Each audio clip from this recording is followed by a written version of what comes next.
A lot to break down today on today's show. It's the Monday after Ohio State 24, Washington 6. Before we get to myself and Mick Walker breaking that down, wanted to tell you guys about our friends over at Academy. It's time to huddle up, football fans. Tailgate season is here, and nobody gets you ready for game day like Academy Sports and Outdoors. Swing by your local Academy store or shop online at academy.com to find grills, canopies, jerseys, and more. Be a watch party legend with gear from top brands like Nike, Adidas, and Under Armour at undefeatable prices. Every day, shop at Academy locations throughout Ohio, including Zanesville, Springfield, and Boardman. Fun can't lose, and neither can you with tailgate gear from Academy. Thanks to our friends over at Academy Sports and Outdoors, academy.com, for helping out the show here.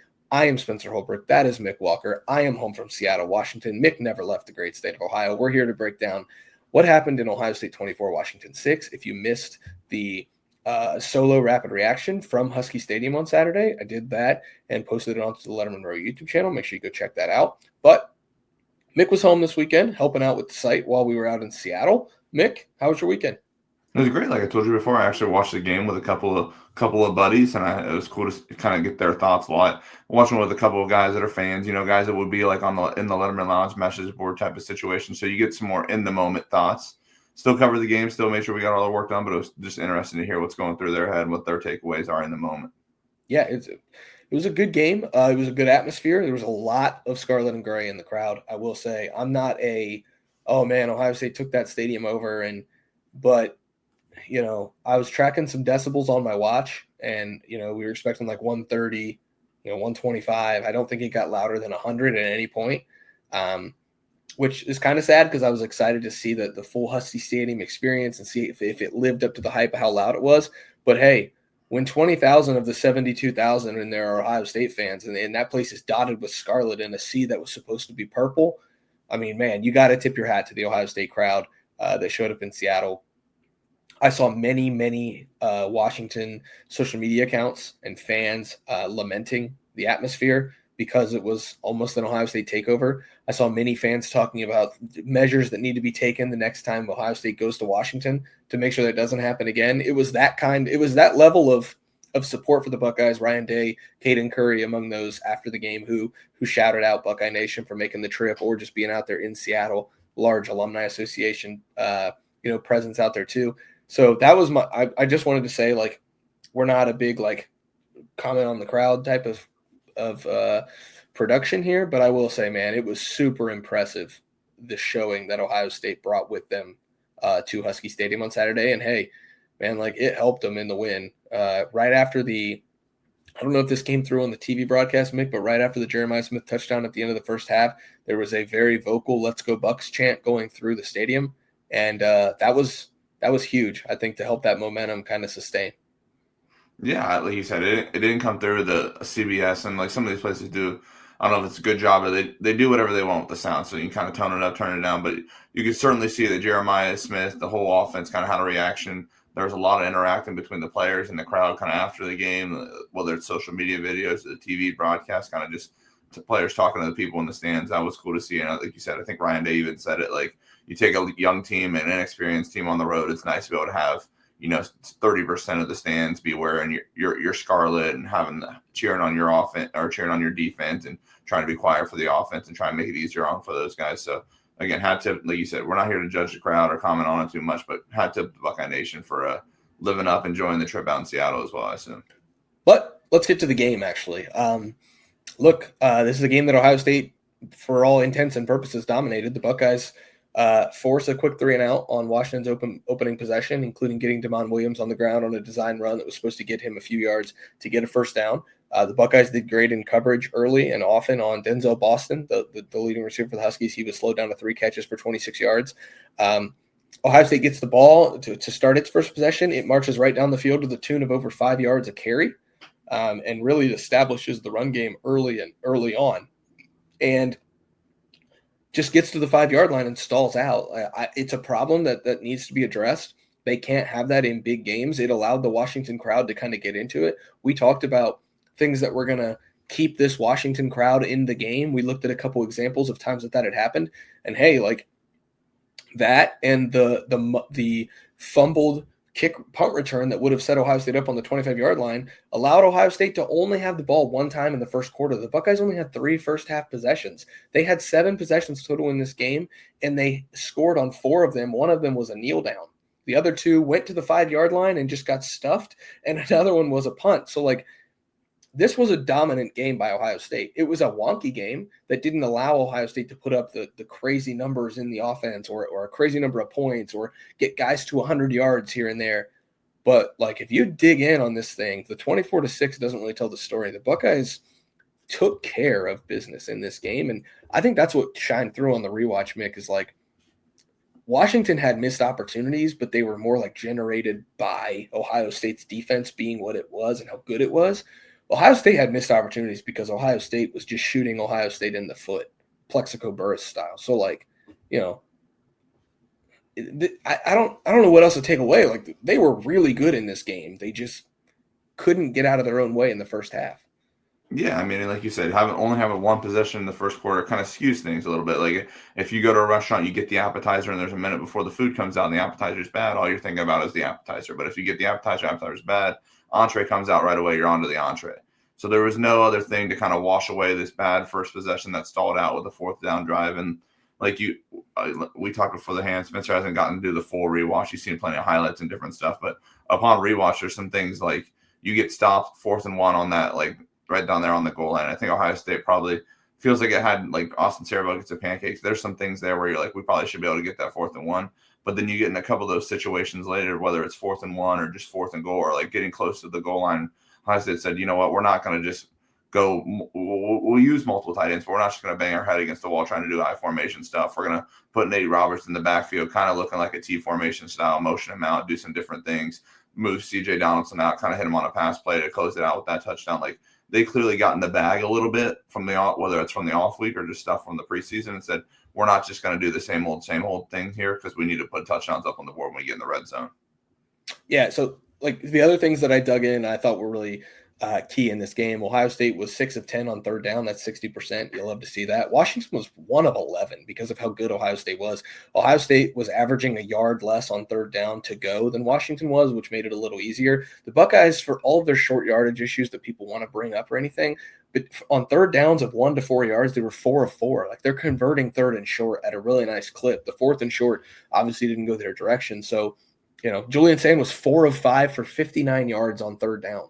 That's really good for a first-time on-the-road starter in a hostile environment. I know we complimented the Buckeyes crowd, but Washington still gave them plenty of reasons to be excited, plenty of reasons to hang in this game. And Sand was so good on 3rd down. I was really impressed with that. Those kind of plays are huge. Ohio State on 1st down averaged 7.5 yards a carry. No, scratch that from the record. I'm reading the wrong stat. Ohio State was just really good, I thought, when it mattered. And Ryan Day talked about that as well. You have 7 possessions in this game. One of them's a kneel down. So 6 real possessions in this game. You have to be really good on the margins. You have to be really good situationally. On 4th and 1, in the final moments of the game, to put it away, they're really good at executing that CJ Donaldson little flat route to get a touchdown. On 3rd down, you get a sack of Damon Williams, and all of a sudden Edric Houston commits a dumb penalty, and you go back out there, and for 3 straight plays, you dominate. And then on 4th down, you get a 4th down sack that basically ends the game. Those are you get the ball to start the second half after you just scored a touchdown to end the first half, and you march down in 7 minutes and 41 seconds. That is a mammoth of a drive, and for 75 yards, eat up a lot of clock and take the life away from Washington that should have been up 6-0. That fake field goal was really stupid. And instead it's 14-3 because you own the middle 12. I won't call it a middle 8 because they didn't score in the first 4 minutes of the second half. But situationally, this Ohio State team is nails. They're so good situationally.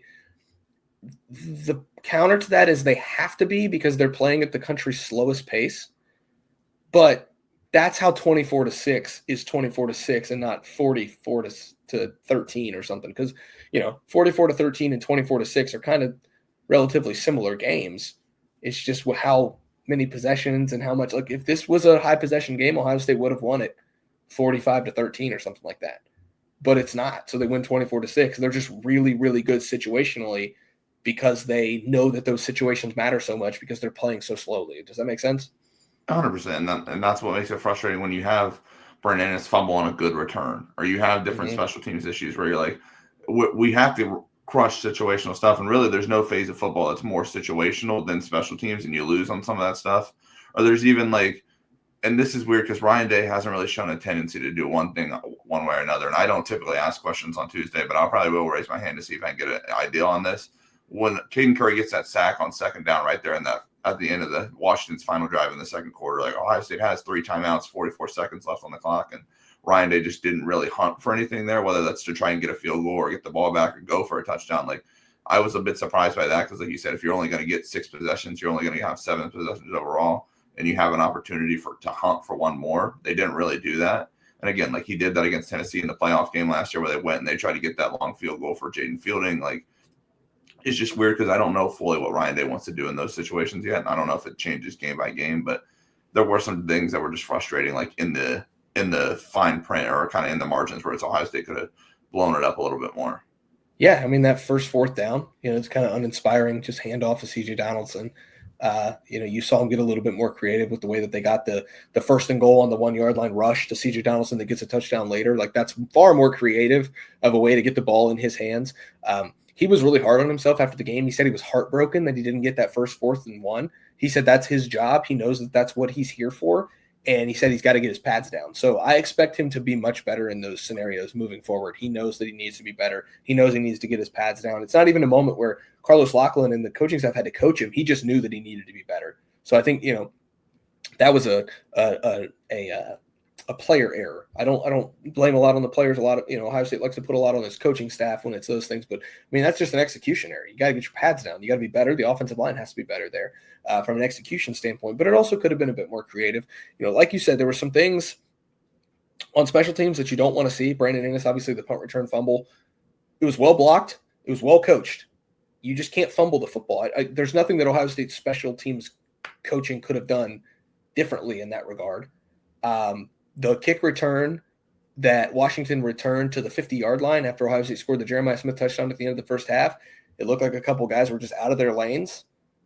That's execution. It's not scheme or coaching. I think that's execution.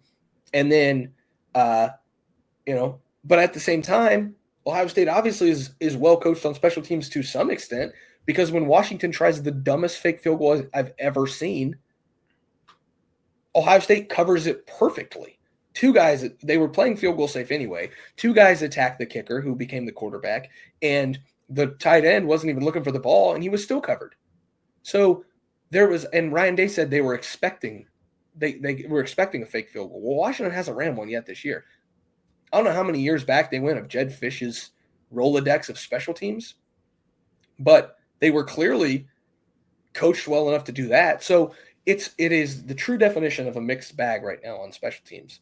But like offensively, defensively, they're really crushing situational football. They need to get a little bit better on special teams, but even at the same time, when you get a fake field goal, you're good in that situation. You're good in a punt return situation. You just got to hang on to the dang football. So, there's a lot to love about this road win, Mick, especially when it comes to situational football on the road, when you can't hear a lot, hostile environment. I'm really impressed with what I saw from the number 1 team in the country. And, obviously, but the number 1 team in the country. But, yeah, I was just impressed. Yeah, like you said, it really just goes back to situational football. We mentioned it a ton of times now. And it was just impressive to see how they did it in all facets, because the whole thing was like, Damon Williams scramble rush, and they finished with 5 sacks, 6 sacks, 6 sacks, a couple of times, and none of them were like Chase Young style, bend the corner and just beat the tackle. Like a lot of them were just, we're going to push this tackle back step by step by step, and eventually Damon Williams is going to have nowhere to go, and one of the 4 defensive linemen is going to be able to bring him down. And it's the same thing of Arvell Reese had to spy a lot of times, and he was, as soon as Damon Williams tried to go, he kind of just met him at the line of scrimmage every time. Some of those things are very boring to do in the moment, but they got it done every time. Let's get into some standouts here, because it was on the rewatch. It's easy to see a few. Number 1 for me, look, I wrote a story on lettermenrow.com. Go check it out right now, about Caden McDonald and Caden Curry becoming the stars of this Ohio State defensive line. Curry had 3 sacks. McDonald had 2 sacks. Curry is on a ridiculous pace. That'll be in the setting the table column at Lettermen Row. Caden Curry is on like a historic Ohio State pace right now, thanks to this game against Washington. But the defensive lineman who stood out to me on the rewatch was Kenyatta Jackson, who it's clear was not being asked to rush the passer right as much. He was setting the edge, and when he needed to, he shed the tackle and got to the quarterback. When he needed to keep the edge and let Caden Curry do his thing and not let Damon Williams escape the pocket, he was doing that. He was in on 2 of Caden Curry's 3 sacks. Kenyatta Jackson could have very easily brought down Damon Williams as well, and he just didn't get the credit. One of them, Kenyatta Jackson wraps up Damon Williams while bear hugging the left tackle and gets a hold of Damon Williams, and then Caden Curry comes in and cleans it up, and Curry gets credit for the sack. But make no mistake, that play was made by Kenyatta Jackson. I was impressed. I think he is playing well. I thought he looked really good in this game.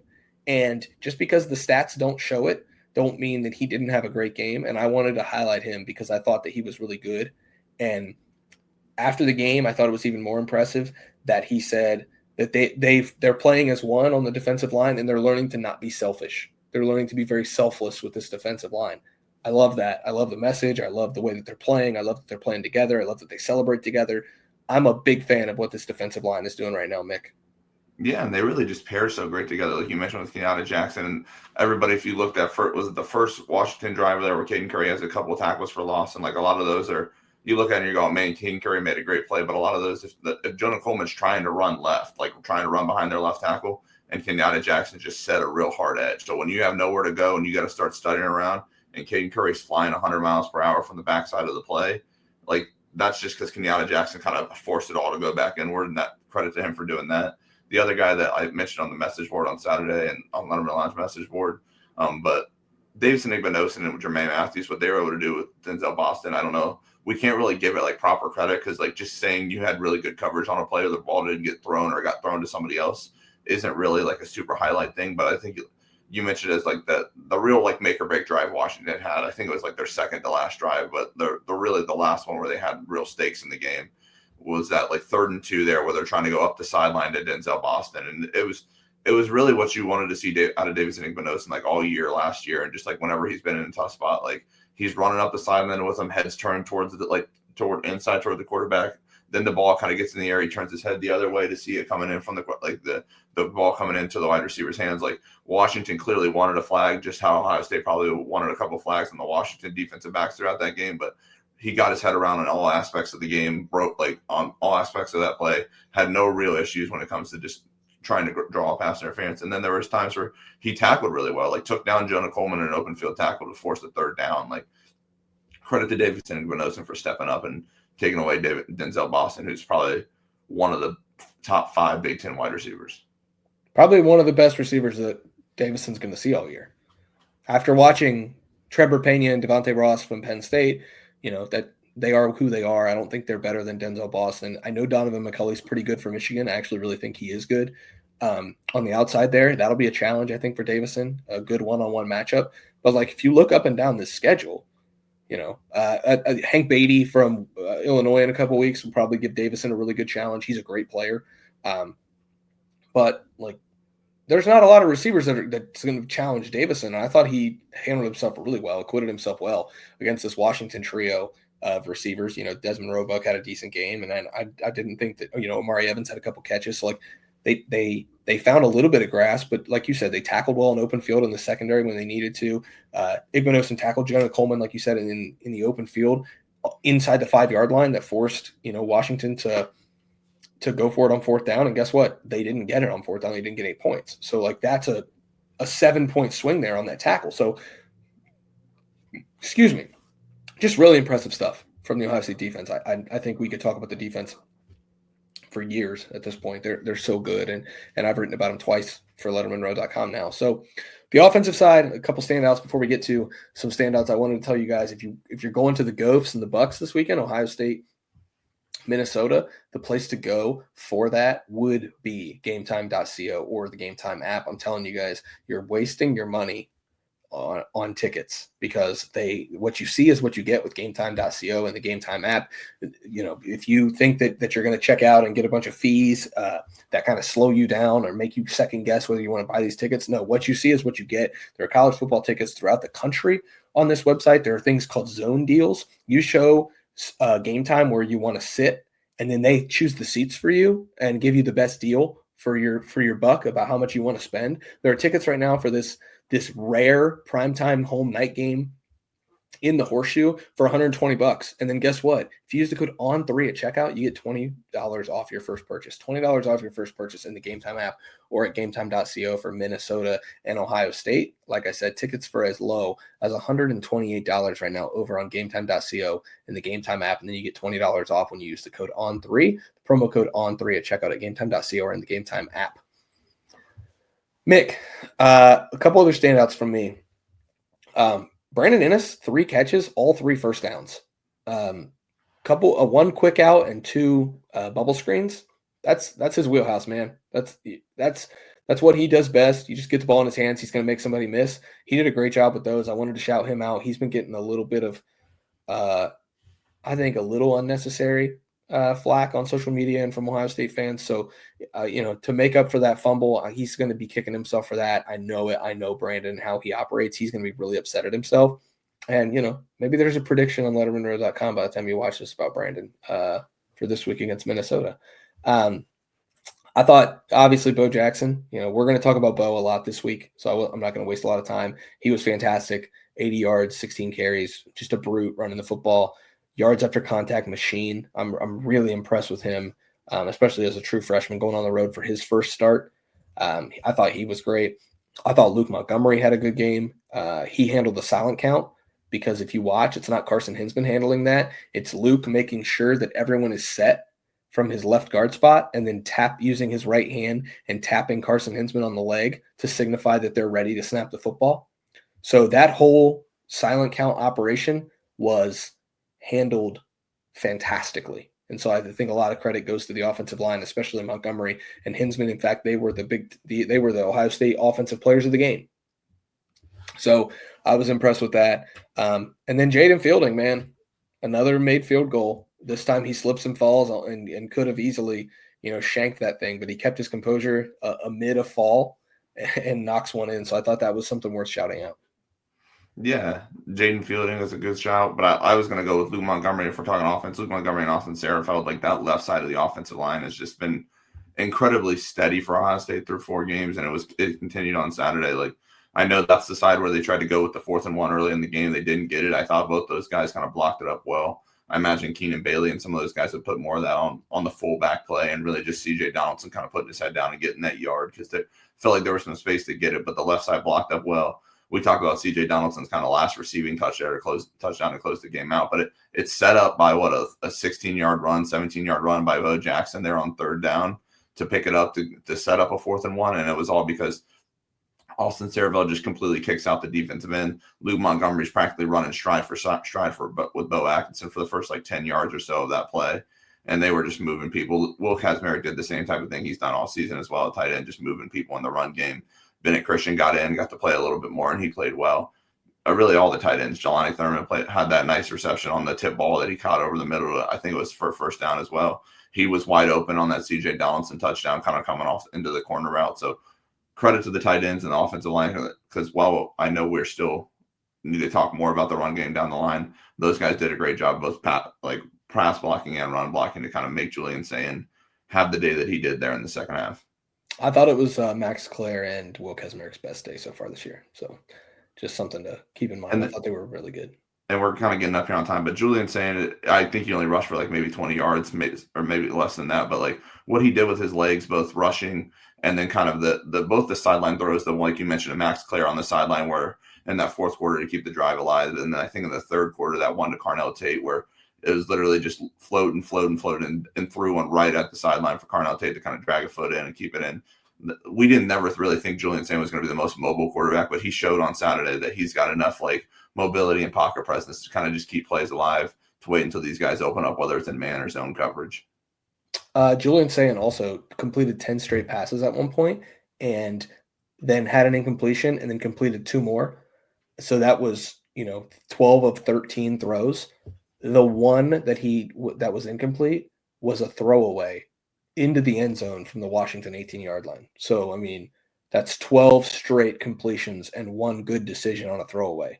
So you count that as a win for him too, because he knows he's mature enough to throw it away when he needs to. That's really impressive to me in the first road start when you're in a pretty tight game. So, we're doing a lot of hat tipping here. I know there's some stuff that Ohio State needs to clean up, but look, it's hard to complain when you win by 18 on the road against a team that had previously won 22 straight at home. It's really difficult, and there's going to be time to nitpick. There's going to be time for people to second guess some of the play calling in the red zone and figure out what the red zone issues are. But the Buckeyes got to the red zone 2 additional times, and they scored points in both of those. So I think they were 2 for 3 on red zone trips, if I'm not mistaken. And so, they were 4 for 5 in the red zone, and they got 24 red zone points. So I guess all their points came from the red zone. So, they did clean up some of the issues in the red zone, short yardage in the red zone run game. I think you need to just be a little bit more creative. And once they figured that out, which they did end up figuring that out, they were good in short yardage. Again, 4 of 5 on third down for Julian Sayin, 4 of 4 on third and short for Ohio State as a team. So, yeah, it's hard to go on the road and win in the Big Ten. It's hard to fly completely across the country and win on the road in the Big Ten. And the Buckeyes just did that. They're 1-0 in the Big Ten. They're 1-0 on the road this season. And now they move forward to the only home game of October, which is against Minnesota, before they go at Illinois, at Wisconsin as a 2-game run before the bye week, and then the big one against Penn State. First of the 4 between the 2 bye weeks is now in the books. Ohio State, 24-6 winners over Washington. I'm very clearly back from Seattle. As you see, I'm in my home office. Great trip out there with Austin and Berm. It was a great time for the Lettermen Row crew. I really appreciate Nick Walker for hanging out back in Columbus, back in the great state of Ohio, and helping out with the site on the back end. We'll be back in the Woody Hayes Athletics Center on Tuesday to hear from Ryan Day and a couple others about the Buckeyes and their date with Minnesota. It's a home night game. They've only had one of those in the Big Ten in the last 2 years. Soak it in, folks. It's going to be a lot of fun. Lettermen Row will be there in full force. Come hang out at lettermenrow.com, $1 for your first 7 days, and we'll see you over there at lettermenrow.com in the Lettermen Lounge message board. For Mick, I'm Spencer. Thanks for being here. We'll see you guys soon.